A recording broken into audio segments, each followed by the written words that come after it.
El 30 de abril de 2014, un silencio antinatural devoró una de las instalaciones industriales más grandes de Bogotá. No fue el final de un turno ordinario, fue el sonido de la muerte de un gigante. Ese día, la última camioneta Mazda BT-50 rodó por una línea de ensamblaje que había latido con vida durante más de 3 décadas. Alrededor de ella, cientos de trabajadores, con lágrimas surcando sus rostros manchados de grasa, observaban cómo se apagaban las luces de su segundo hogar por última vez. En su época dorada, la compañía colombiana automotriz, CCA, no era solo una fábrica. Era el corazón palpitante del orgullo nacional. De sus entrañas nacieron más de 400.000 vehículos, incluyendo el legendario Mazda 323, el auto que materializó el sueño de la clase media colombiana. Era un imperio que daba sustento a más de 1.500 familias directamente y a miles más en la sombra. Sin embargo, este coloso no fue destruido por la incompetencia, ni por la falta de calidad de sus manos obreras. Fue aniquilado por la frialdad de las matemáticas globales y las firmas de burócratas en tratados de libre comercio firmados a miles de kilómetros de distancia. ¿Cómo es posible que una planta capaz de ensamblar con la perfección de la ingeniería japonesa y el alma trabajadora latina sea borrada del mapa por la misma libertad comercial que prometía prosperidad? ¿Qué pasa con los seres humanos cuando sus vidas se convierten en daños colaterales de la globalización? Esta no es solo la historia de una fábrica de autos, es la crónica de una traición económica. Acompáñanos a desenterrar los secretos, el auge implacable y el doloroso final de la compañía colombiana automotriz. Para entender la magnitud de lo que se perdió, primero debemos viajar en el tiempo, a una época mucho antes de que el nombre Mazda resonara en las avenidas de Bogotá. La historia de la compañía colombiana automotriz, CCA, no comenzó con tecnología robótica de punta, ni con impecables ingenieros llegados desde el otro lado del mundo. Comenzó con el sudor, la grasa, el olor a gasolina y el ingenio de una familia local. A mediados del siglo XX, Colombia era un país que anhelaba desesperadamente la modernidad. Sus carreteras, predominantemente escarpadas, fangosas y desafiantes, exigían vehículos con una resistencia implacable. En este contexto agreste, la familia Lara, a través de su empresa matriz Leónidas Lara e Hijos, encendió la primera chispa de lo que se convertiría en un gigantesco imperio del ensamblaje. Inicialmente, sus talleres no eran más que amplios espacios oscuros y ensordecedores donde mecánicos colombianos, armados con herramientas básicas y una determinación inquebrantable, ensamblaban rústicos Jeeps Willys y, posteriormente, vehículos Fiat. Era un proceso casi artesanal y sumamente físico. Cada tuerca apretada a mano, cada panel de metal ajustado a golpe de martillo, representaba el esfuerzo de una nación en vías de desarrollo que se negaba a ser una simple consumidora pasiva de las grandes potencias extranjeras. Querían construir, querían producir con sus propias manos. Sin embargo, las limitaciones de este modelo romántico eran brutales y evidentes. La infraestructura nacional era precaria, la economía sufría de una inestabilidad crónica y el ensamblaje de Fiats y Jeeps, aunque valiente y meritorio, estaba a años luz de alcanzar los estándares de eficiencia necesarios para competir a gran escala. No era suficiente para satisfacer la creciente demanda de una nación que experimentaba una explosión demográfica y una rápida urbanización. El modelo de la familia Lara había llegado a su techo de cristal, el verdadero punto de inflexión, el momento exacto en que el destino industrial de Colombia se alteró para siempre. Ocurrió en el año 1983. A más de 14.000 kilómetros de distancia, en la ciudad industrial de Hiroshima, Japón, el gigante automotriz Toyo Kogyo la corporación que el mundo hoy conoce mundialmente como Mazda, en una alianza estratégica con la poderosa casa comercial Sumitomo, fijaron su mirada expansiva en América Latina. Los directivos japoneses buscaban desesperadamente un puente, una base de operaciones estratégica que les permitiera conquistar los prometedores mercados de la región andina, y encontraron en las viejas pero extensas instalaciones de la familia Lara el lienzo perfecto para pintar su obra maestra industrial.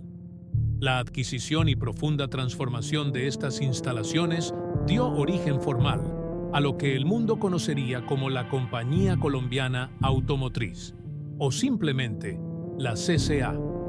No se trató de una simple transacción inmobiliaria o una compra de chatarra y maquinaria vieja. Fue una inyección masiva de capital fresco, una visión de largo plazo y, sobre todo, la imposición de una filosofía de trabajo radicalmente distinta y alienígena para el contexto local. Los ingenieros japoneses desembarcaron en Bogotá con maletines repletos de planos meticulosos y mentes estructuradas bajo el rigor inflexible del Kaizen, la antigua filosofía oriental de la mejora continua. Para ellos, 1 milímetro de desviación en una pieza era un fracaso inaceptable. 1 segundo de retraso en la línea era una tragedia operativa. Para los trabajadores colombianos, históricamente acostumbrados a resolver problemas mecánicos sobre la marcha utilizando puro instinto, improvisación y creatividad, este choque cultural fue monumental y en ocasiones doloroso. Los primeros meses bajo la estricta dirección japonesa fueron un crisol de tensiones, fricciones y aprendizajes forzados. Las barreras del idioma eran formidables, pero la barrera metodológica era aún más gigantesca. Los supervisores nipones exigían una limpieza casi clínica en las áreas de trabajo. Los pasillos polvorientos fueron reemplazados por pisos epóxicos inmaculados. Exigían puntualidad milimétrica y un seguimiento devoto a los manuales de procedimiento de cientos de páginas. Exigían que la fábrica no solo funcionara, sino que operara con la exactitud de un reloj suizo. Muchos trabajadores locales sintieron, en los albores de esta nueva era, que esta disciplina de hierro ahogaba su esencia latina y los convertía en simples autómatas. Pero entonces, contra todo pronóstico sociológico, ocurrió un milagro industrial en las entrañas de Bogotá. En lugar de romperse o rebelarse bajo la intensa presión, el trabajador colombiano se adaptó asombrosamente, fusionando su pasión innata y su ética de trabajo incansable con la gélida precisión asiática. Los obreros bogotanos demostraron una capacidad de absorción de conocimientos y una destreza manual que dejó perplejos incluso a los más estoicos y exigentes ingenieros de Hiroshima. La disciplina japonesa proporcionó el esqueleto y la metodología, pero el alma, la fuerza motriz visceral que hizo rugir verdaderamente a las nuevas máquinas, fue 100% colombiana. Esta simbiosis cultural sin precedentes creó una atmósfera de fábrica nunca antes vista en la historia del país. Los empleados comenzaron a sentir un orgullo profundo y arraigado por la precisión de su oficio. Ya no eran simples mecánicos engrasados de un taller de barrio. Se habían transformado en técnicos altamente especializados de una multinacional de primer nivel. Estaban operando tecnología de vanguardia y construyendo vehículos que, pieza por pieza, rivalizaban en calidad y seguridad con los automóviles producidos en el mismísimo Japón. La ambición de Mazda y Sumitomo no se detenía en simplemente ensamblar autos con piezas importadas para venderlos en las calles bogotanas. Su objetivo era faraónico. Querían establecer un polo de desarrollo automotriz integral que irradiara tecnología hacia toda Sudamérica. Para lograrlo, iniciaron un riguroso programa para desarrollar y certificar proveedores locales. Plásticos, cristales templados, baterías, sistemas de escape y tapicerías. La CCA comenzó a exigir piezas fabricadas en Colombia que cumplieran ciegamente con los estándares internacionales impuestos desde Hiroshima. Así, en la década de los 80, la compañía colombiana automotriz dejó de ser un ente aislado para convertirse en el núcleo incandescente de una inmensa cadena de suministro.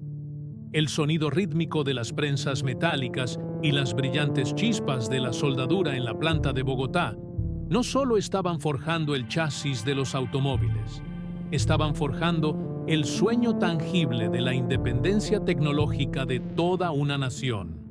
El escenario perfecto estaba montado, los cimientos de acero estaban firmemente anclados en la tierra, y el coloso industrial estaba a punto de despertar de lleno para vivir su era más gloriosa. A medida que la década de 1980 avanzaba y cedía el paso a los vibrantes años 90, la compañía colombiana automotriz, CCA, dejó de ser un audaz experimento industrial para transformarse en un auténtico coloso, un titán de acero y cristal que dominaba el paisaje manufacturero de Bogotá. Si el capítulo anterior fue sobre sembrar la semilla de la disciplina japonesa en tierra colombiana, este periodo fue la cosecha de una abundancia sin precedentes. La fábrica entró en un estado de efervescencia permanente, operando a su máxima capacidad en un ritmo frenético pero perfectamente orquestado. El sonido incesante de las prensadoras hidráulicas estampando carrocerías, el silbido de las pistolas de pintura en las cabinas herméticas y el zumbido constante de la línea de ensamblaje final componían la sinfonía de una nación que, por fin, sentía que caminaba hacia el verdadero progreso tecnológico. En el centro de esta revolución dorada no estaban las máquinas, sino las creaciones que de ellas surgían. Vehículos que redefinirían por completo la relación de los colombianos con el asfalto. El estandarte indiscutible de esta era fue el Mazda 323.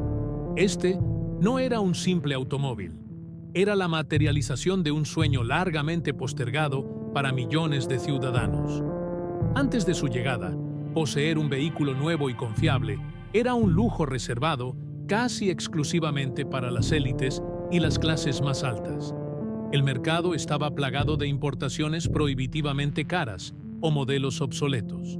Pero el Mazda 323 cambió las reglas del juego. Era accesible, increíblemente resistente para las exigentes topografías andinas, económico en su consumo y, sobre todo, poseía un diseño moderno que irradiaba estatus. Las calles de las principales ciudades colombianas se inundaron rápidamente con estos vehículos. El 323 se convirtió en el primer auto de incontables familias, el compañero de los viajes de fin de semana a tierra caliente, el testigo silencioso de innumerables historias cotidianas. Paralelamente, para aquellos que escalaban un peldaño más en la jerarquía social, la CCA producía el Mazda 626. Este modelo representaba el pináculo de la elegancia ejecutiva y el lujo nacional. Con sus interiores de felpa, tableros con tecnología de vanguardia y un motor que prometía potencia sin sacrificar suavidad, el 626 competía de tú a tú con los sedanes importados más costosos. Más adelante, la introducción del Mazda Allegro consolidaría esta hegemonía, demostrando que la CCA no se estancaba, sino que evolucionaba al ritmo de las tendencias mundiales. El impacto de este auge productivo trascendió con creces los fríos números de ventas corporativas. La CCA se erigió como un verdadero estado de bienestar en miniatura dentro del país. La planta ofrecía empleo directo a más de 1.500 personas, pero su influencia gravitacional generaba más de 10.000 empleos indirectos a lo largo y ancho del territorio nacional. Conseguir un puesto en la Mazda, como se le conocía popularmente, era el equivalente a ganarse la lotería laboral. Significaba estabilidad, beneficios extraordinarios, atención médica de primera línea y la garantía de un futuro seguro. Miles de operarios, Técnicos e ingenieros pudieron comprar sus primeras casas, educar a sus hijos en las mejores universidades y ascender sólidamente a la clase media gracias a los salarios y prestaciones que emanaban de la planta de Bogotá. Había un inmenso sentido de pertenencia entre los pasillos de la fábrica. Ponerse el overol con el logo de la empresa era un motivo de orgullo absoluto. Cada trabajador sabía que no estaba simplemente atornillando piezas de metal. Estaban construyendo el progreso de su país. Este orgullo se cristalizaba en un pequeño pero poderoso detalle que adornaba cada vehículo antes de salir por los enormes portones de la fábrica: el distintivo adhesivo de Hecho en Colombia. Ese sello no era una mera formalidad aduanera, era una declaración de principios, un grito de victoria. Demostraba empíricamente que la mano de obra colombiana, combinada con la tecnología adecuada, podía manufacturar productos de clase mundial, capaces de superar rigurosas pruebas de calidad internacionales. En una época en la que el país a menudo aparecía en los titulares globales por razones sombrías de violencia e inestabilidad, la CCA brillaba como un faro cegador de lo que Colombia podía lograr en tiempos de paz y esfuerzo conjunto. La prosperidad parecía inagotable. Los concesionarios tenían listas de espera de meses para entregar los modelos más solicitados. Los directivos en las oficinas alfombradas brindaban por los récords de ventas anuales que se rompían año tras año. Sin embargo, detrás de este resplandor enceguecedor se ocultaba una peligrosa ilusión, un espejismo que terminaría costando muy caro. El éxito fenomenal de la CCA durante estos años no flotaba en el vacío. Estaba profundamente anclado en una estructura macroeconómica altamente artificial. Colombia operaba bajo un modelo económico cerrado y ferozmente proteccionista. El Estado, con el objetivo de fomentar la industria nacional, había erigido barreras arancelarias monumentales contra los vehículos importados. Traer un auto terminado desde el extranjero implicaba pagar impuestos tan exorbitantes que su precio de venta final resultaba prohibitivo para la inmensa mayoría de la población. Esta muralla arancelaria creó una burbuja dorada, un mercado cautivo donde la CCA, junto con un par de ensambladoras más, operaban en una especie de oligopolio cómodo. La demanda interna estaba garantizada por ley, no por competencia abierta. Dentro de la fábrica, el enfoque estaba en producir más y más rápido, pero la urgencia por reducir drásticamente los costos operativos o competir a navaja por los precios no era una prioridad vital. El margen de ganancia estaba protegido por el escudo del Estado. Fue en esta época de abundancia y hegemonía donde se sembró una fe ciega, casi religiosa, en la permanencia del status quo. Los trabajadores creían que sus empleos serían eternos, que se jubilarían en esas mismas líneas de ensamblaje. Los líderes sindicales negociaban beneficios cada vez más altos, asumiendo que los ingresos de la empresa nunca dejarían de fluir. Y muchos directivos se convencieron de que el modelo proteccionista era una política de Estado inquebrantable, que ningún gobierno se atrevería a desmantelar. Era la cima de la montaña. La compañía colombiana automotriz miraba hacia abajo, viendo un imperio construido con sudor, tecnología y una política favorable. Todo era perfecto. Pero la historia económica es implacable, y mientras la fábrica celebraba su invulnerabilidad en los pasillos del poder político y en los despachos de los economistas globales, los vientos comenzaban a cambiar de dirección. La burbuja estaba a punto de encontrarse con la aguja de la globalización, mientras las líneas de ensamblaje de la compañía colombiana automotriz, CCA, seguían escupiendo flamantes vehículos a un ritmo vertiginoso. Un sismo silencioso comenzaba a sacudir los cimientos de la economía nacional. La ilusión de que el escudo protector del Estado duraría para siempre aquella burbuja dorada que había cobijado a miles de familias, se hizo añicos con un cambio de paradigma político ineludible. A principios de la década de los 90, y con una fuerza arrolladora hacia los años 2000, Colombia adoptó una política económica radical conocida como la apertura económica.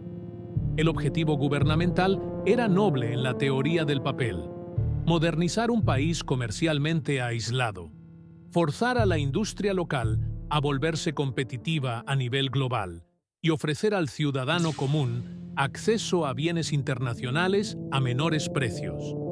Sin embargo, en la dura y fría práctica, para la industria manufacturera tradicional, esta política significó abrir de par en par las puertas de la fortaleza y dejar entrar a los lobos. Durante décadas, los aranceles a la importación de vehículos terminados habían sido murallas infranqueables, impuestos que a menudo duplicaban el valor real del automóvil, haciendo imposible que un ciudadano promedio optara por un carro que no fuera ensamblado nacionalmente. La apertura económica comenzó a demoler sistemáticamente estos muros. De la noche a la mañana, los impuestos de importación se desplomaron.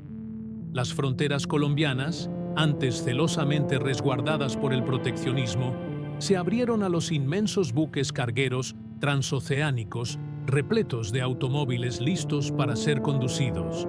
El mercado doméstico, aquel feudo cómodo y predecible donde la CCA dictaba las reglas del juego y la oferta, se transformó abruptamente en un campo de batalla global, salvaje y despiadado. El impacto visual en las calles de Bogotá, Medellín, Cali y Barranquilla fue casi inmediato y abrumador. De repente, las vitrinas de los concesionarios se inundaron con marcas, diseños y tecnologías que el colombiano solo había visto en revistas extranjeras. Vehículos importados directamente desde Japón, Corea del Sur, Europa y Norteamérica comenzaron a tomarse las avenidas. Las marcas coreanas, en particular, iniciaron una agresiva penetración en el mercado sudamericano, ofreciendo autos con diseños aerodinámicos modernos, repletos de accesorios electrónicos que antes se consideraban lujos, y lo más letal para la industria local, a precios increíblemente bajos. El consumidor colombiano, asfixiado y limitado durante años por la falta de opciones, abrazó esta nueva diversidad con genuina euforia. Paradójicamente, dentro de los inmensos y ensordecedores galpones de la CCA en Bogotá, la crisis aún no era evidente para el operario que sudaba en la línea. El ruido de la maquinaria pesada seguía dictando el ritmo de la vida.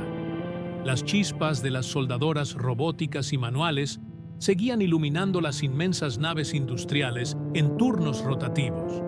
Para el trabajador curtido que apretaba tornillos, calibraba suspensiones o instalaba motores de la serie B de Mazda, la fábrica seguía viéndose como el mismo gigante invencible de la década anterior. El comedor seguía lleno, los sindicatos seguían activos y el salario llegaba puntual cada quincena. Pero en las salas de juntas, alfombradas y aisladas del ruido industrial, el ambiente era radicalmente distinto, denso y cargado de ansiedad. Allí, los directivos colombianos y los emisarios japoneses miraban los nuevos gráficos de participación de mercado con el ceño fruncido y un nudo helado en el estómago. Los estrategas financieros de la CCA comenzaron a darse cuenta de una verdad aterradora.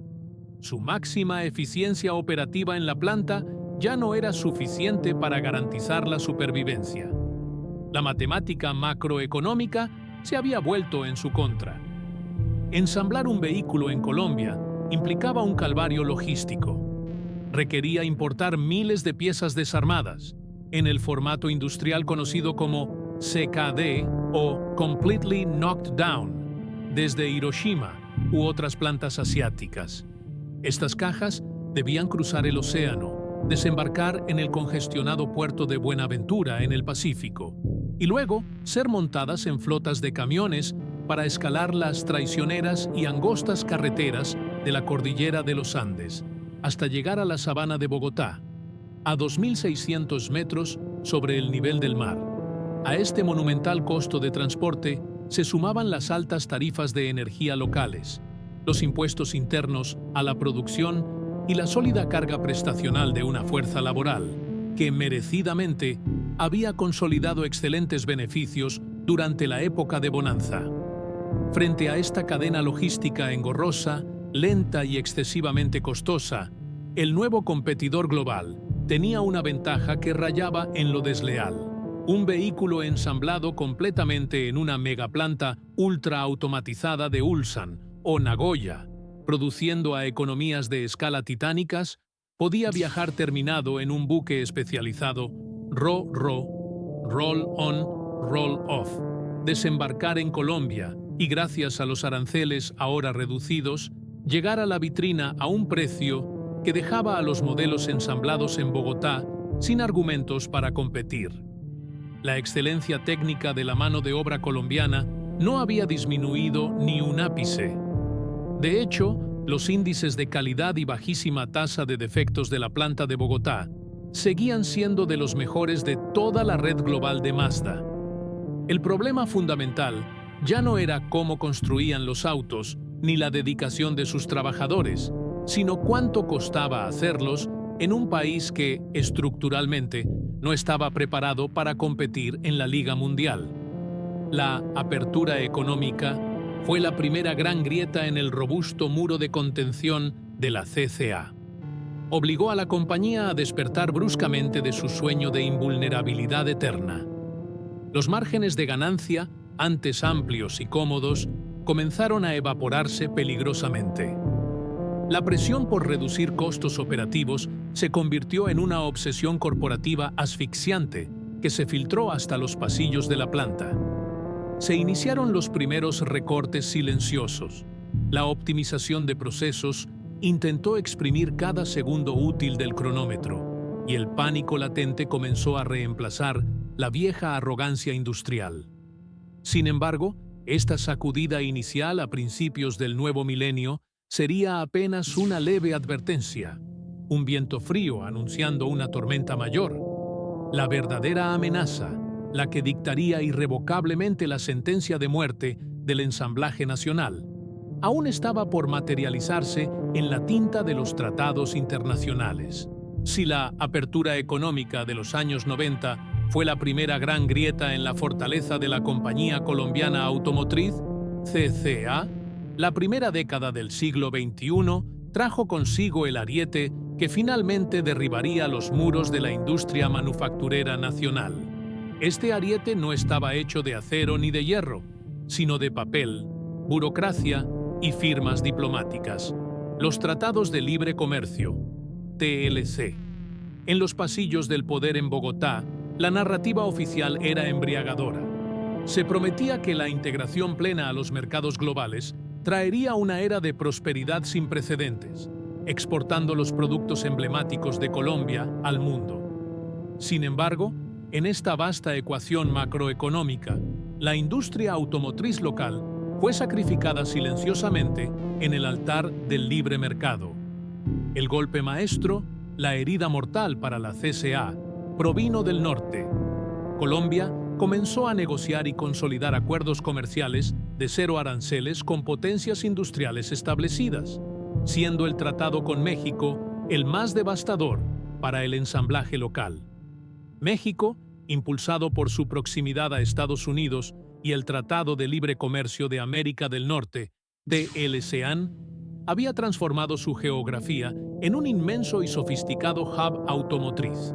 Sus estados centrales estaban atestados de megafábricas ultramodernas y, lo que es más importante, de una gigantesca y densa red de proveedores de autopartes, Tier 1, Tier 2 y Tier 3, ubicados a escasos kilómetros de las líneas de ensamblaje finales. Comparar la estructura productiva de México con la de Colombia era presenciar una masacre industrial planificada. En México, los componentes llegaban a las fábricas en cuestión de horas. El ensamblaje se realizaba con economías de escala de millones de unidades al año y los vehículos terminados rodaban directamente a trenes o puertos hipereficientes. En agudo contraste, La compañía colombiana automotriz seguía luchando contra la geografía implacable. Su proceso seguía dependiendo de la importación de piezas CKD, Completely Knocked Down, desde Japón. Estas piezas debían cruzar el vasto Océano Pacífico, hacer fila en el a menudo colapsado puerto de Buenaventura, pagar exorbitantes tarifas aduaneras y de almacenamiento temporal, para luego ser cargadas en camiones pesados. El viaje terrestre desde el nivel del mar hasta los 2.600 metros de altitud de la sabana de Bogotá era, y sigue siendo, una pesadilla logística.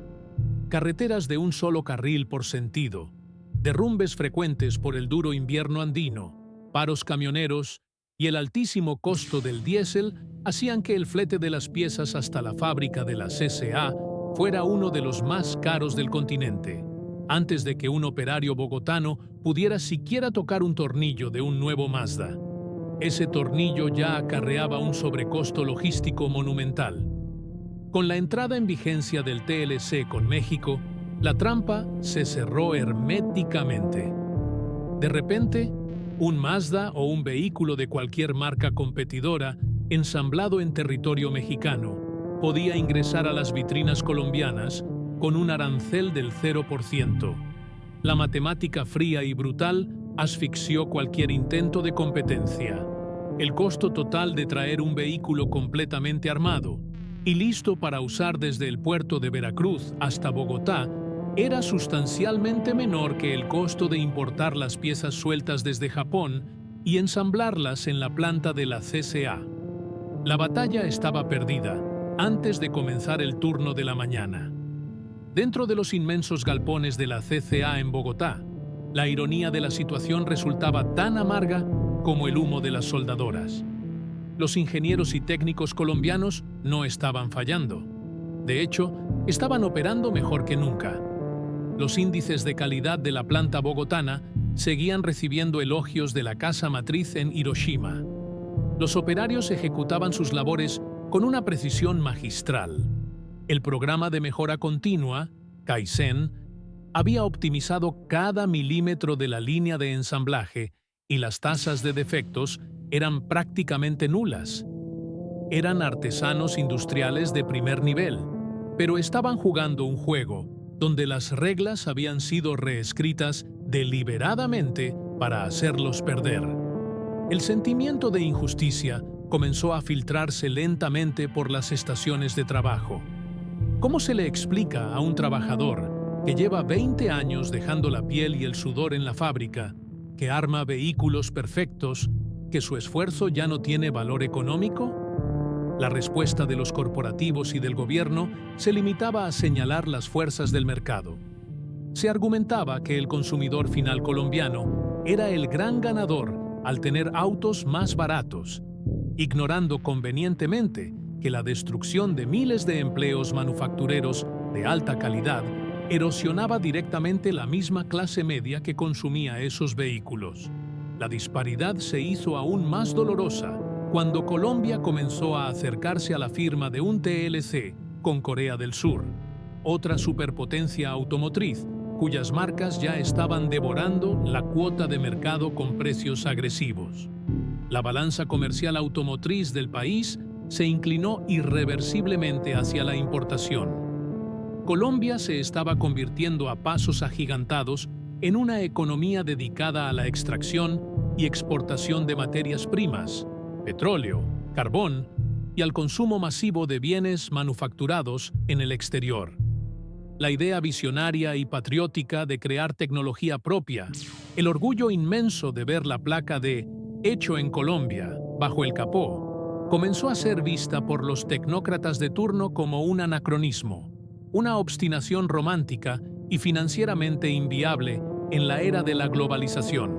A medida que los autos importados sin aranceles inundaban las calles y saturaban los concesionarios, los directivos de la CCA en Bogotá se encontraban atrapados en un callejón sin salida.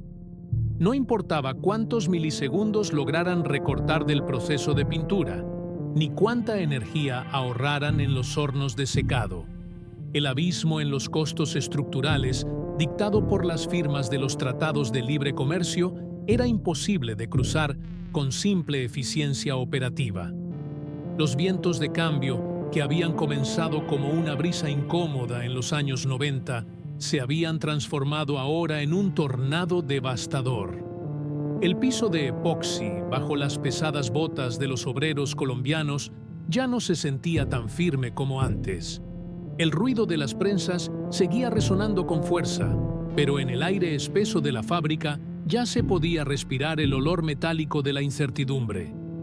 La CCA había sido acorralada en su propia casa, forzada a librar una guerra comercial sin armamento, esperando un milagro que revirtiera el peso aplastante de la economía global. Ante la avalancha implacable de vehículos importados libres de aranceles que comenzaba a asfixiar el mercado nacional, la compañía colombiana automotriz, CCA, tomó una decisión visceral. No iban a morir de rodillas. En lugar de iniciar un desmantelamiento gradual y resignado de sus operaciones, la Junta Directiva en Bogotá, respaldada por la fuerza laboral, decidió apostarlo absolutamente todo en una última, titánica y desesperada ofensiva industrial. Si el nuevo mandato global exigía competir cara a cara con las megafábricas de México, Corea y Japón, la CCA demostraría que sus líneas de ensamblaje tenían la estirpe necesaria para estar a la altura del desafío. La estrategia de supervivencia corporativa se centró en una actualización radical de su portafolio. Ya no bastaba con ensamblar modelos funcionales pero veteranos. Era imperativo traer al país los vehículos insignia de la nueva era de Mazda, aquellos que encarnaban la agresiva filosofía de diseño Zoom Zoom. El elegido para liderar esta resurrección fue el revolucionario Mazda 3, seguido poco después por el subcompacto Mazda 2. Estos automóviles no eran simples actualizaciones estéticas, representaban un salto cuántico en complejidad técnica. Integraban aceros de ultra alta resistencia, sistemas de seguridad electrónica de última generación y suspensiones complejas que requerían un nivel de precisión milimétrica nunca antes visto en la historia de la planta bogotana. Para hacer posible este milagro manufacturero, las antiguas e históricas naves industriales de la CCA fueron virtualmente destripadas y reconstruidas desde sus entrañas. Se inyectaron decenas de millones de dólares en la importación de maquinaria pesada. Brazos robóticos japoneses de vanguardia fueron instalados en las celdas de soldadura para garantizar la rigidez estructural que los nuevos diseños exigían. Las cabinas de pintura fueron modernizadas con sistemas de inmersión y secado que rivalizaban con instalaciones del primer mundo. La fábrica se transformó, en cuestión de meses, en un templo de la manufactura contemporánea. Pero la modernización de las máquinas exigió una evolución aún más profunda del recurso humano. Los ingenieros y operarios colombianos fueron sometidos a rigurosos y extenuantes programas de reentrenamiento. La vieja guardia, acostumbrada a los manuales y la mecánica analógica de los años 90, tuvo que familiarizarse rápidamente con sofisticados escáneres de diagnóstico por computadora y redes eléctricas de alta densidad. La filosofía del Kaizen, mejora continua, dejó de ser un simple manual de buenas prácticas corporativas para convertirse en un dogma de supervivencia extremo. Cada movimiento en la línea de ensamblaje fue cronometrado, analizado y optimizado. Los trabajadores sugirieron cientos de pequeñas modificaciones para recortar milisegundos de cada proceso, exprimiendo hasta la última gota de eficiencia de la infraestructura existente. Fue un despliegue de ingenio y resiliencia abrumador. Este esfuerzo titánico no se limitó a la línea de producción, se extendió a las tensas mesas de negociación laboral. En las oficinas administrativas, el drama contable se entrelazaba con la angustia humana. Los directivos, con los libros financieros amenazando con teñirse de rojo, se sentaron a dialogar con las organizaciones sindicales. Las reuniones fueron largas, cargadas de frustración, nudos en la garganta y una dura dosis de realidad macroeconómica. Se les pidió a los trabajadores un sacrificio impensable años atrás: flexibilizar los beneficios históricos adquiridos durante la era dorada para aligerar la asfixiante carga operativa. Comprendiendo que la supervivencia de sus familias y el futuro de su amada planta pendían de un hilo muy fino, las bases obreras accedieron. Aceptaron congelar salarios, modificar esquemas de turnos e intensificar sus jornadas. Entregaron conquistas de décadas enteras como un acto final de lealtad hacia el ecosistema industrial que les había dado todo. Sin embargo, aquí es donde reside la verdadera y trágica tensión de esta etapa histórica. A pesar de la maquinaria de última generación, a pesar del sudor derramado por los operarios que trabajaban al 110% de su capacidad y a pesar de los desgarradores sacrificios sindicales, la CSA estaba librando una guerra contra un fantasma invencible: la implacable matemática de la cadena de suministro. La dolorosa realidad era que todo el tiempo y dinero ahorrado con lágrimas dentro de los muros de la fábrica en Bogotá se evaporaba en el momento en que las piezas tocaban el mar territorial colombiano. A diferencia de las plantas en México o Brasil, rodeadas de inmensos parques industriales con cientos de proveedores locales satélites, Colombia carecía de un ecosistema de autopartes avanzado. Para armar la joya tecnológica que era el Mazda 3, la CSA requería importar microchips, módulos electrónicos y componentes de transmisión directamente desde Asia. El calvario logístico, esa barrera geográfica histórica, seguía siendo el talón de Aquiles incurable. Las piezas debían cruzar el Océano Pacífico, desembarcar en el siempre congestionado puerto de Buenaventura, pagar altos costos aduaneros y luego ser subidas a ruidosos camiones de carga pesada. Estos camiones debían enfrentarse a la temida topografía de la cordillera de los Andes, atravesando rutas tortuosas, soportando bloqueos viales, derrumbes provocados por el invierno y peajes costosos, solo para lograr ascender a la sabana de Bogotá a más de 2.600 metros de altura. Una fracción de segundo de eficiencia, ganada con sangre y disciplina por un operario en la estación de ensamblaje, quedaba completamente anulada por un retraso de 5 días de un camión atrapado en una carretera de montaña. Era el esfuerzo inútil de Sísifo, empujando la inmensa roca colina arriba, una y otra vez. La CSA producía con el corazón y la precisión de un gigante industrial de clase mundial, pero se desangraba financieramente a través de miles de cortes invisibles infligidos por la falta de infraestructura de su propio país y una política comercial que los había dejado a la intemperie. A medida que los años avanzaban, el agotamiento físico y la profunda sensación de impotencia comenzaron a reemplazar el fervor de la resistencia inicial.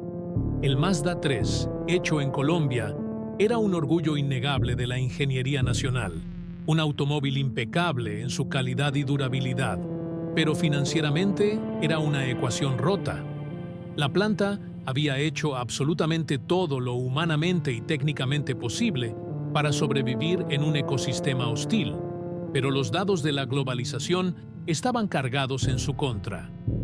Las miradas de los trabajadores a lo largo de la ruidosa línea de producción pasaron de la concentración fiera a una desesperación silenciosa, esperando aterrados el momento en que las hojas de cálculo a 14.000 kilómetros de distancia, en las asépticas oficinas de Japón, dictaran la sentencia final.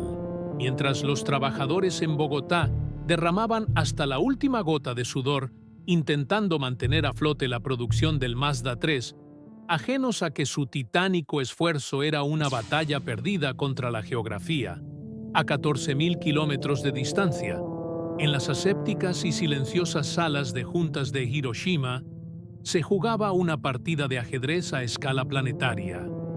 En el despiadado tablero de la industria automotriz global, la lealtad corporativa hacia una planta específica es una variable que desaparece rápidamente cuando los números rojos comienzan a amenazar la supervivencia del grupo entero, y la compañía colombiana automotriz, CCA, a pesar de su excelencia técnica y su rica historia, estaba a punto de descubrir lo frío que puede ser el cálculo de una casa matriz. Para comprender el golpe letal que se avecinaba, es necesario observar el panorama completo. Mazda Motor Corporation necesitaba reestructurar desesperadamente su estrategia para el continente americano. La competencia feroz exigía una base de operaciones que pudiera inundar no solo Sudamérica, sino también el apetitoso e inmenso mercado de los Estados Unidos y Canadá, todo con la máxima rentabilidad posible.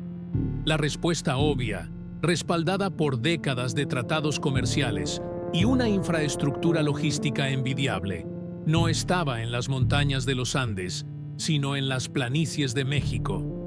En un movimiento estratégico que sacudió los cimientos de la industria, la corporación japonesa anunció la inversión de cientos de millones de dólares para la construcción de una megafábrica ultramoderna en Salamanca, en el estado mexicano de Guanajuato. Esta nueva instalación no sería una simple ensambladora, sería un monstruo industrial integrado, diseñado para producir cientos de miles de vehículos al año, equipado con la revolucionaria tecnología SkyActiv y rodeado por un enjambre de proveedores de autopartes a pocos kilómetros de distancia. Salamanca representaba el futuro brillante, eficiente y libre de aranceles que Mazda necesitaba para conquistar América. Pero, ¿dónde dejaba este monumental anuncio a la planta de Bogotá? En la más absoluta orfandad estratégica. Durante años, la esperanza de supervivencia de la CCA había residido en convertirse en el hub exportador para la región andina. En la década anterior, una parte significativa de los vehículos ensamblados en Colombia cruzaba las fronteras para ser vendidos en Ecuador y muy especialmente en la vecina Venezuela. El mercado venezolano, alimentado por la bonanza petrolera de antaño, había sido un pulmón vital que absorbía gran parte de la producción bogotana, compensando la pérdida de terreno en el mercado interno colombiano. Sin embargo, este salvavidas regional se desintegró con una rapidez aterradora. Las tensiones geopolíticas entre Colombia y Venezuela escalaron, las fronteras se cerraron intermitentemente y la economía venezolana entró en una espiral de colapso que fulminó su capacidad de importación. De la noche a la mañana, los inmensos lotes de vehículos que antes esperaban ser despachados hacia Caracas se quedaron estancados en los patios de Bogotá. Al mismo tiempo, Ecuador comenzó a imponer severas restricciones y cupos a la importación de automóviles colombianos para proteger su propia balanza comercial. El sueño de un bloque automotriz andino, integrado y próspero, se hizo añicos, dejando a la CCA aislada y dependiendo de un mercado doméstico que ya había sido devorado por los autos importados sin aranceles. Con la pérdida irreversible de sus mercados de exportación naturales y la inminente entrada en operación de la megafábrica en México, la CCA pasó, en los balances financieros de Hiroshima, de ser un activo histórico a convertirse en un pasivo insostenible. La lógica corporativa era irrefutable.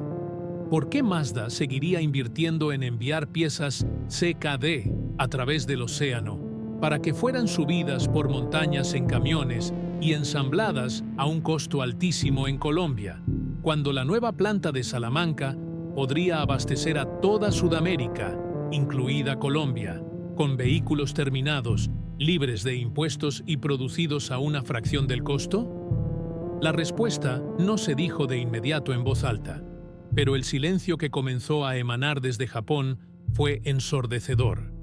Las inversiones tecnológicas para la planta de Bogotá se congelaron. Los nuevos modelos globales, aquellos que debían asegurar la continuidad del negocio para la próxima década, ya no fueron asignados a la línea de producción colombiana. La CCA fue discretamente apartada de las proyecciones a largo plazo. Para los ingenieros, técnicos y operarios en Colombia, la revelación de esta realidad fue un golpe psicológico devastador. Habían hecho exactamente lo que se les había pedido. Habían abrazado el modelo de mejora continua. Habían logrado niveles de calidad asombrosos que igualaban a las plantas en Japón, e incluso habían sacrificado sus propios beneficios laborales y salariales en un intento desesperado por reducir costos.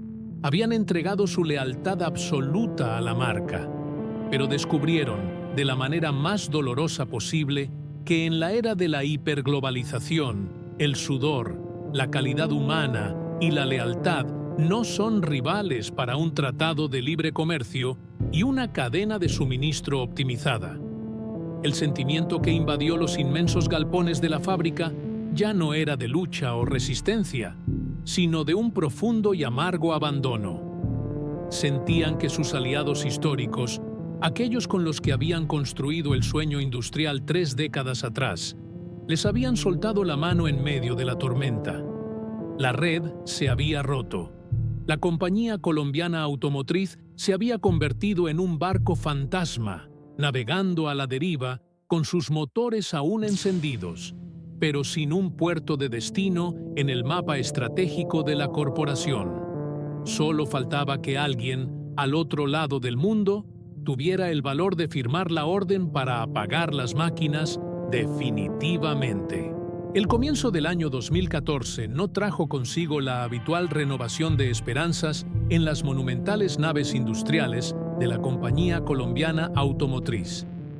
En su lugar, el aire acondicionado de las oficinas directivas parecía soplar un viento gélido, cargado de una premonición funesta. A 14.000 kilómetros de distancia, en la sede global de Mazda en Hiroshima, y tras exhaustivos meses de análisis financieros donde las hojas de cálculo y los algoritmos de rentabilidad no mostraban ni una gota de piedad, el mazo corporativo finalmente cayó. La junta directiva japonesa había dictado la sentencia irreversible. La planta de ensamblaje en Bogotá sería clausurada definitivamente a finales del primer semestre.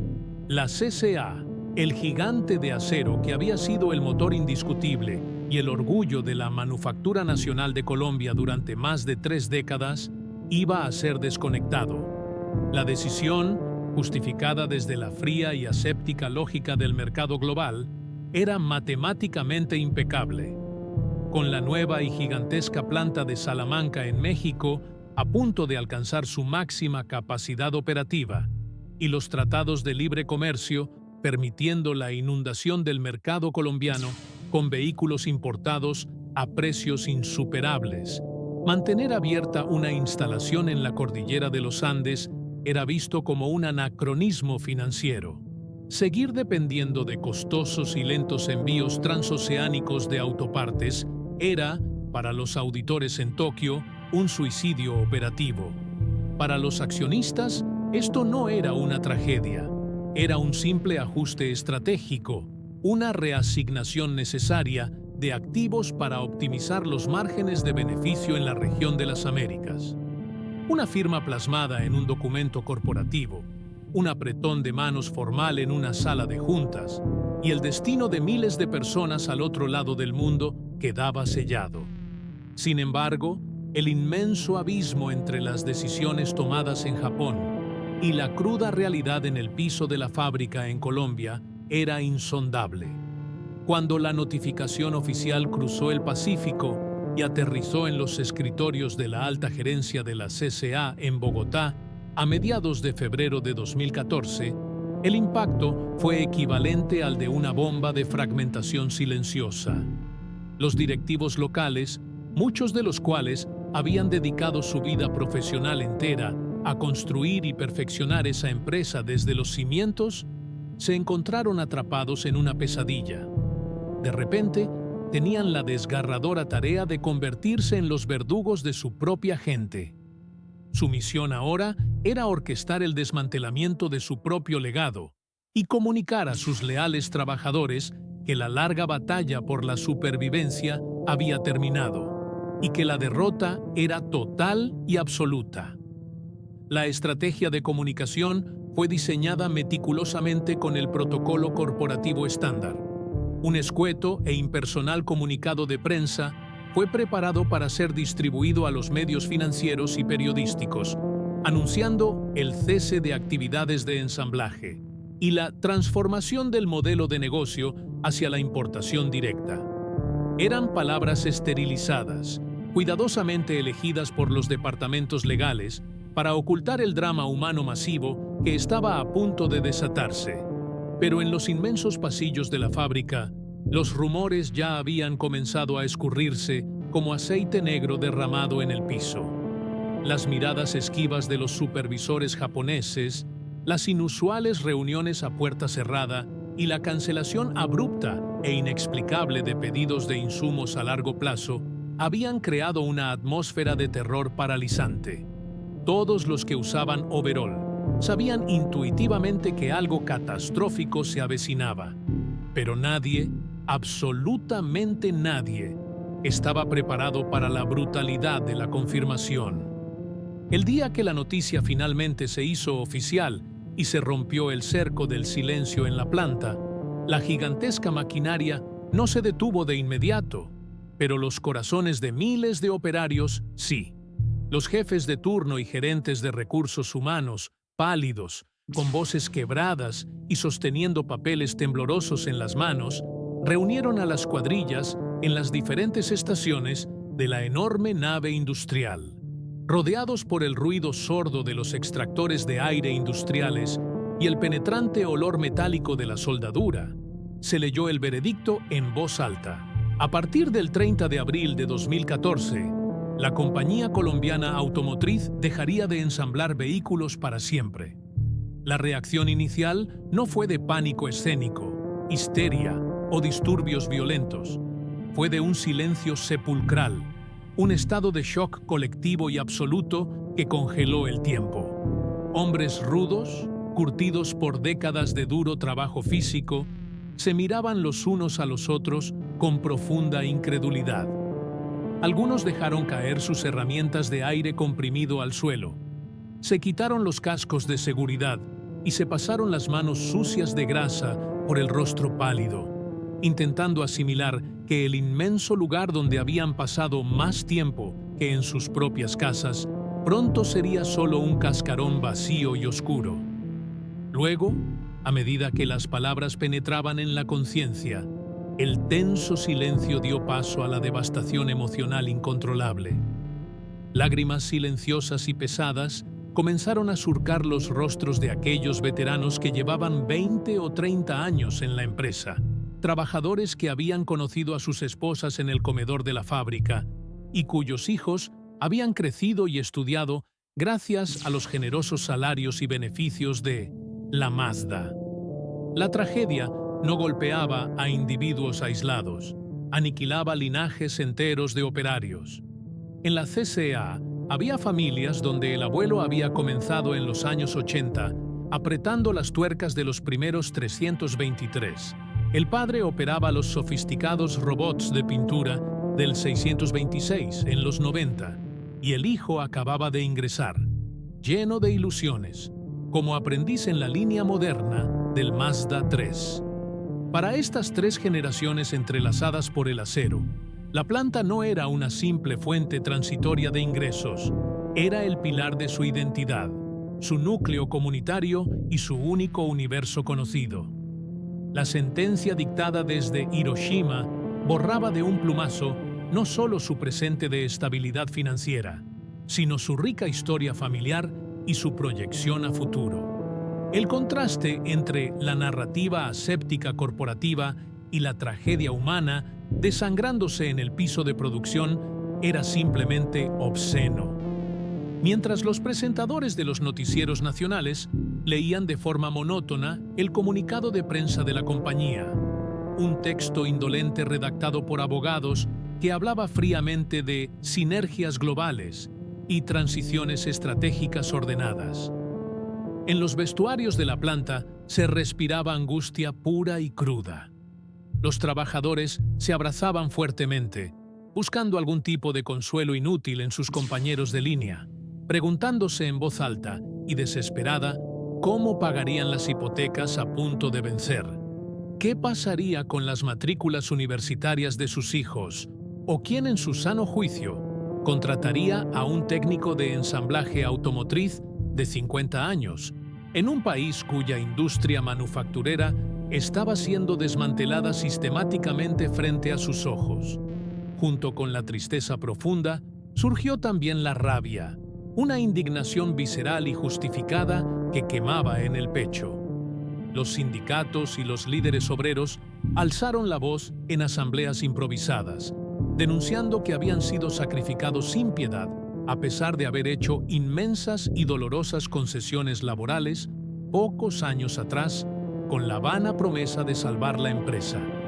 Sentían que el gobierno colombiano también les había dado la espalda por completo, permitiendo que la ciega apertura económica y los depredadores tratados de libre comercio destruyeran el tejido industrial sin ofrecer redes de seguridad reales, subsidios de desempleo dignos, ni planes de reconversión para la enorme fuerza laboral desplazada. Pero esta furia era estéril contra un enemigo intangible, burocrático e invencible.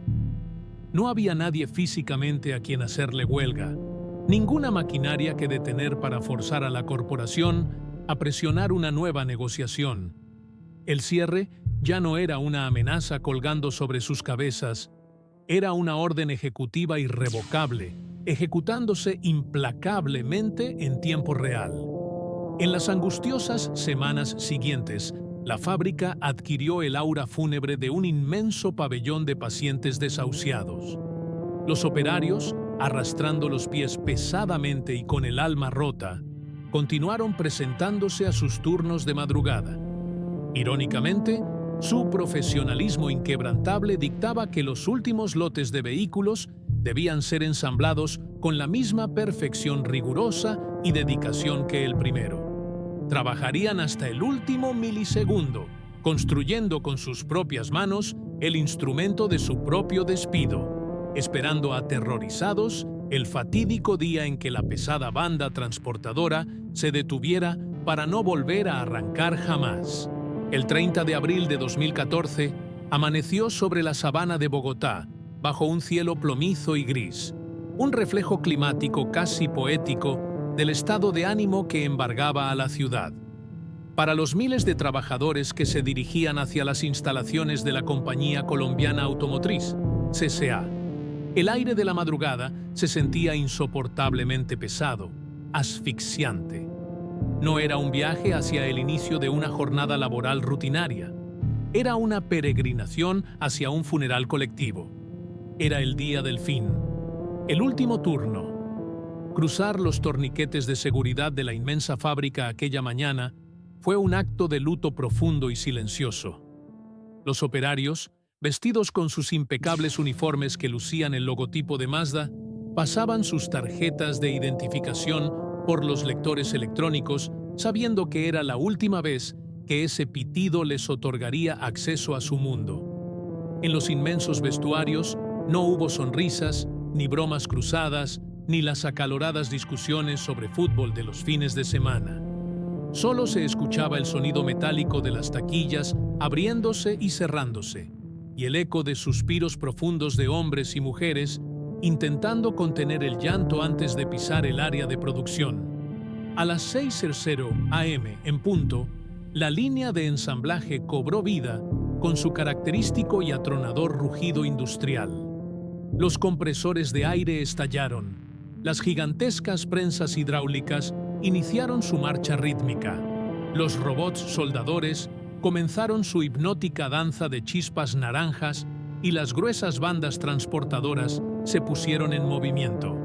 Para un oído inexperto parado en medio de la nave, la fábrica funcionaba con la misma vitalidad ensordecedora y la eficiencia brutal de sus años dorados. Pero los trabajadores que operaban la maquinaria sabían la verdad. Este era el canto del cisne. Cada pieza atornillada, cada panel de acero sumergido en las piscinas de pintura, cada motor ajustado al chasis, era un paso irreversible hacia el abismo. A lo largo de aquella mañana angustiosa, La atención de todos se centró de manera casi reverencial en el último lote de vehículos programado en las pantallas de control, culminando en una camioneta Mazda BT-50 de color impecable.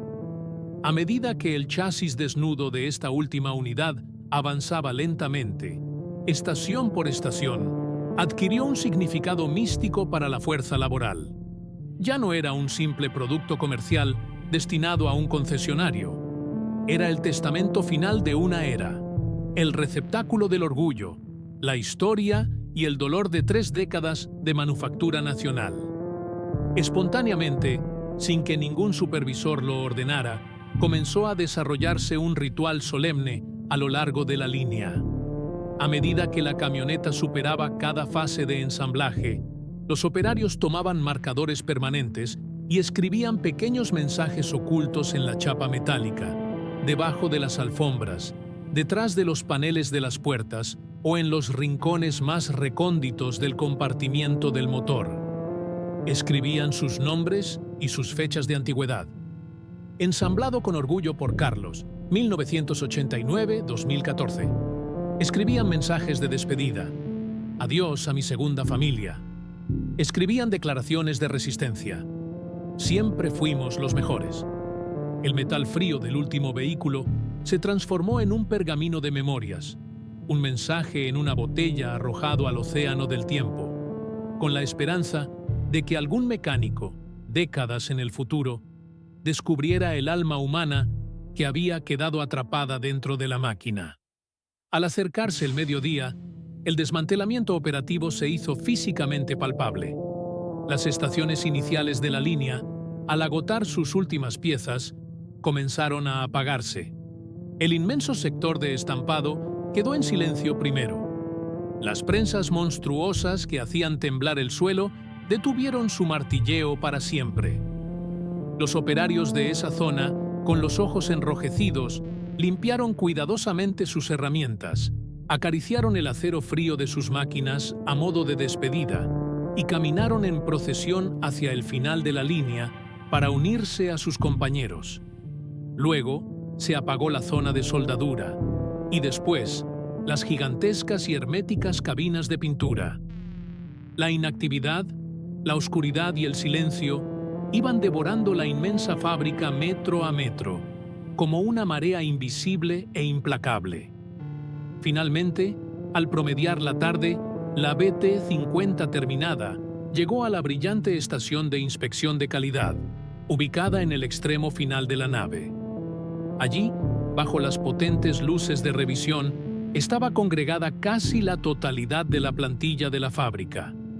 Cientos de hombres y mujeres con sus overoles manchados de grasa, muchos abrazados fuertemente, otros grabando el momento con sus teléfonos móviles, con las manos temblando incontrolablemente. El inspector jefe de calidad realizó las comprobaciones de rutina, con una lentitud deliberada, casi tortuosa, estirando los últimos segundos de vida de la planta.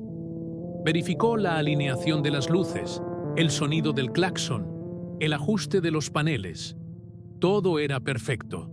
El estándar de calidad era inmaculado, como siempre lo fue. El inspector cerró el capó con un golpe seco, asintió con la cabeza, tragó saliva con dificultad y firmó la última hoja de liberación del vehículo. El conductor de prueba subió a la cabina, giró la llave y el motor diésel rugió por primera vez. Una ovación atronadora estalló en el galpón, un estruendo visceral que se mezcló inmediatamente con llantos inconsolables, gritos de orgullo y aplausos frenéticos.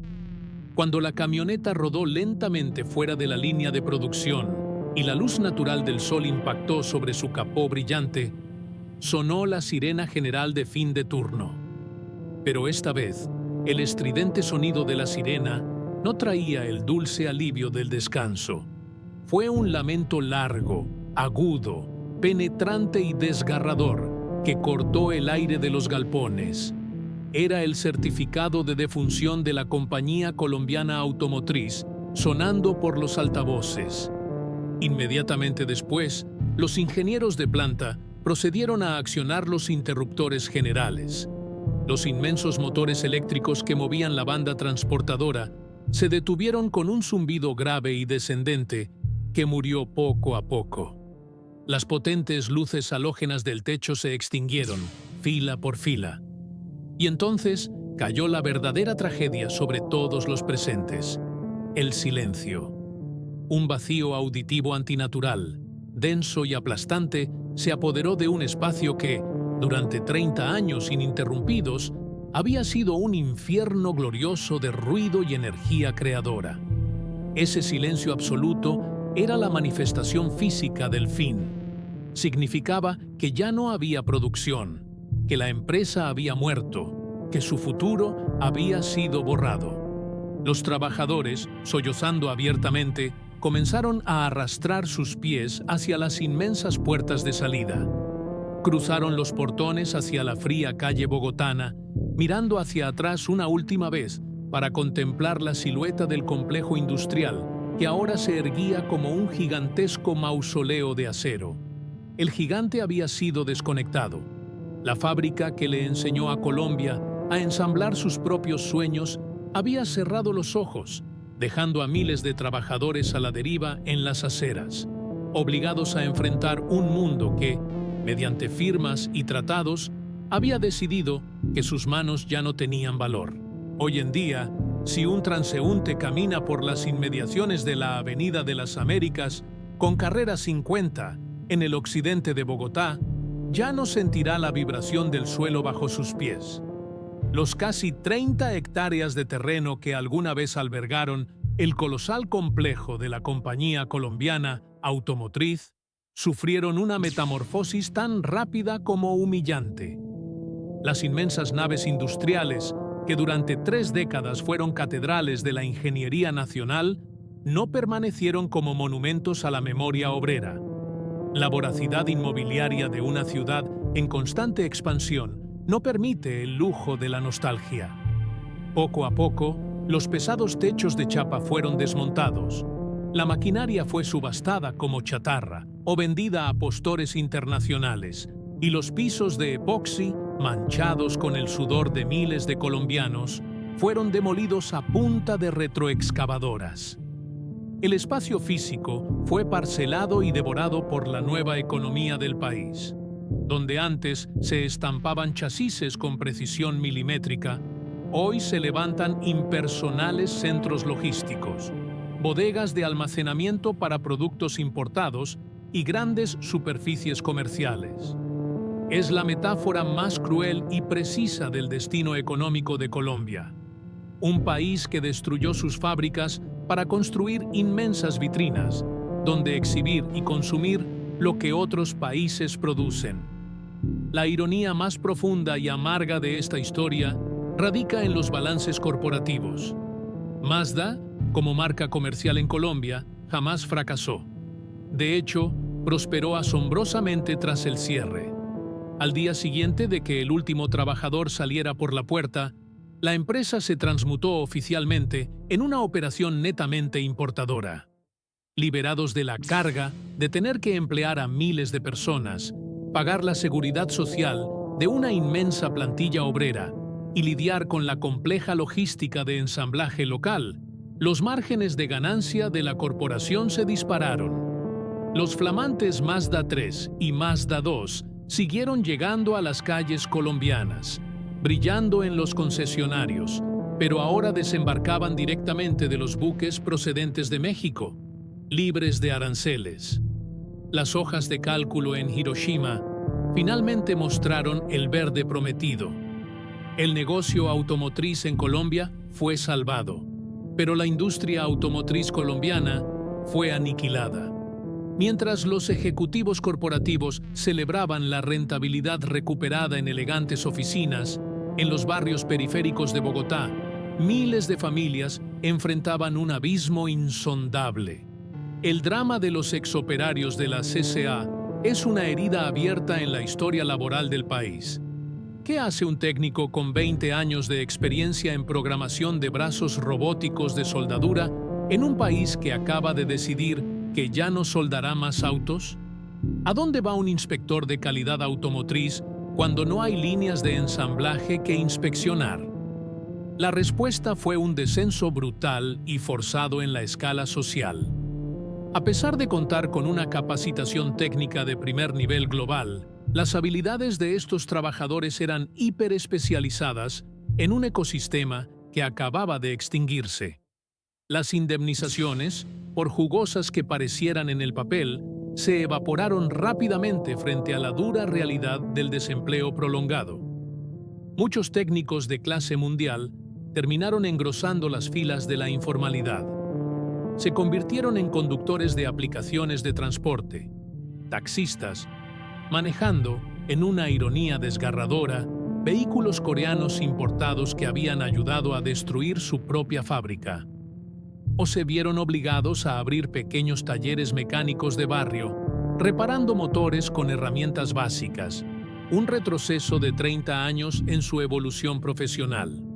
El sólido estatus de clase media, ganado a pulso durante la era dorada, se desmoronó, arrastrando consigo los proyectos universitarios de sus hijos y la tranquilidad de sus retiros. El cierre de la compañía colombiana automotriz no fue simplemente la clausura de una empresa privada por motivos de mercado. Fue la amputación de una capacidad cognitiva y tecnológica irrecuperable para la nación. Construir un ecosistema industrial funcional, entrenar a una fuerza laboral para que alcance la mentalidad de cero defectos de la filosofía japonesa y establecer una cultura de manufactura avanzada es una tarea monumental que requiere décadas de esfuerzo colectivo continuo. Al dejar morir a la CCA, Colombia no solo perdió empleos directos, permitió que se robara un legado invaluable. Perdió la memoria muscular de cómo construir bienes complejos. Hoy, las calles de Colombia están más atestadas de vehículos que nunca. El país es un devorador insaciable de tecnología automotriz, un mercado vibrante para las potencias extranjeras que envían sus flotas desde México, Brasil, Corea o China. Pero bajo el capó de esos millones de autos modernos, el sello de Hecho en Colombia es solo un fantasma del pasado.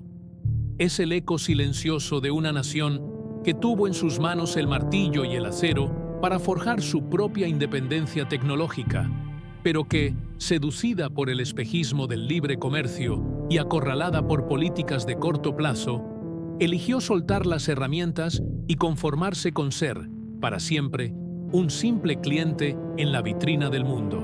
La caída de la compañía colombiana automotriz es mucho más que el simple cierre de un balance financiero o un tropiezo en los libros contables. Es una lección brutal sobre la fragilidad del progreso en la era de la hiperglobalización. Nos enseña de manera dolorosa que la excelencia técnica, la calidad indiscutible del producto final y el sacrificio incansable de una fuerza laboral no son suficientes para garantizar la supervivencia, especialmente cuando las reglas del juego macroeconómico se reescriben para asfixiar la producción nacional. Durante más de 3 décadas, la CCA no solo ensambló autos, sino que demostró empíricamente que un país en vías de desarrollo no está condenado irrevocablemente a ser un simple importador de tecnología extranjera. Aquellos miles de trabajadores probaron que, con disciplina, transferencia de conocimiento y pasión, podían dominar los procesos de manufactura más complejos del mundo. Sin embargo, su inevitable y trágico final nos arroja una reflexión profundamente inquietante. ¿De qué sirve abrir de par en par las puertas al mundo y al libre comercio si, en ese mismo proceso, vaciamos nuestra propia casa por dentro? Cuando una nación sacrifica su capacidad física e intelectual de crear, con el único fin de privilegiar el consumo rápido y barato de bienes foráneos, pierde mucho más que miles de empleos dignos. Pierde su autonomía estructural, su valiosa memoria industrial y, en última instancia, cede el control sobre su propio destino económico a voluntades que operan a miles de kilómetros de distancia. Hoy, los inmensos galpones donde rugían las prensas pesadas y donde bailaban los robots de soldadura han sido literalmente borrados del mapa de Bogotá, reemplazados por frías bodegas de importación. Pero el eco de esa inmensa ambición rota debería resonar como una advertencia perpetua en los pasillos de cada gobierno, academia y corporación de la región. Las historias de los hombres y mujeres que, con grasa en las manos y orgullo en el pecho, ensamblaron literalmente el progreso de su país, no merecen desvanecerse bajo el frío polvo del olvido comercial. Si este recorrido histórico, por el deslumbrante auge y la dolorosa caída de la industria automotriz colombiana, te ha aportado una nueva perspectiva sobre el verdadero costo humano de la globalización, te invitamos a suscribirte al canal. Déjanos en los comentarios qué opinas de esta historia. ¿Fue el cierre de la CCA un sacrificio inevitable por el progreso comercial o una traición imperdonable al esfuerzo de toda una nación? Comparte este documental para que la memoria de aquellos colosos de acero y de las formidables manos que los forjaron se mantenga siempre viva. Nos vemos en la próxima historia de nuestro pasado industrial.